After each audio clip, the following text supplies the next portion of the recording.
l'histoire de la cagnotte pourrait bien se retourner contre lui. Ce vendredi, le chroniqueur d'extrême droite Jean Messia, qui avait lancé une cagnotte en soutien au policier qui a tué le jeune Nahel à Nanterre, a appris qu'il pourrait lui-même finir en prison après ce geste. En effet, selon l'avocat de la famille du jeune homme, il a multiplié les infractions dans ce dossier. Cette fameuse cagnotte n'a pas fini de faire parler. Mis en place pour soutenir le policier qui a tué le jeune Nahel à Nanterre le 27 juin dernier, avant d'être mis en examen pour homicide volontaire, cet appel aux dons avait récolté plus de 1,6 million d'euros, finalement versés à la femme du fonctionnaire. Une réussite pour son créateur, le chroniqueur d'extrême droite Jean Messia. Mais qui pourrait à son tour lui coûter la prison. En effet, la famille du jeune homme tué par le policier a porté plainte pour escroquerie en bande organisée, recel d'escroquerie en bande organisée, détournement de finalité d'un traitement de données à caractère personnel et recel de détournement de finalité d'un traitement de données à caractère personnel, tout en dénonçant notamment les mensonges du quinquagénaire proche d'Éric Zemmour. Celui-ci avait opposé le fonctionnaire de police, présenté comme un héros du Bataclan, et l'adolescent, qu'il décrivait publiquement et mensongèrement comme un multirécidiviste. En réalité, le policier ne serait, en aucun cas, intervenu lors des attentats à Paris.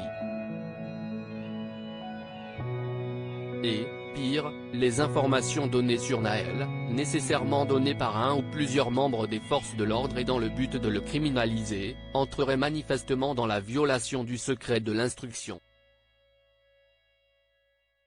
Prison ferme et lourde amende. Et cette lourde faute pourrait lui coûter très cher, puisqu'elle est punie de 3 ans d'emprisonnement et 45 000 € d'amende. Surtout qu'il cumule d'autres infractions, puisque la cagnotte pourrait être interdite si elle venait à servir à autre chose que d'aider la famille du policier à vivre. En effet, si elle est utilisée pour payer une amende, une sanction ou des dommages et intérêts, elle deviendra illégale et devra être rendue.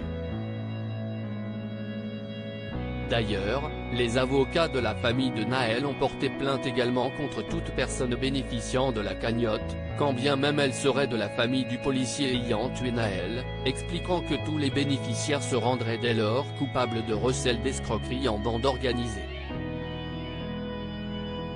Selon nos confrères de BFM Télévision et de l'Indépendant, mises bout à bout, l'ensemble de ces infractions sont passibles de 10 ans d'emprisonnement et d'1 million d'euros d'amende. Une très grosse punition pour celui qui se satisfaisait de son succès.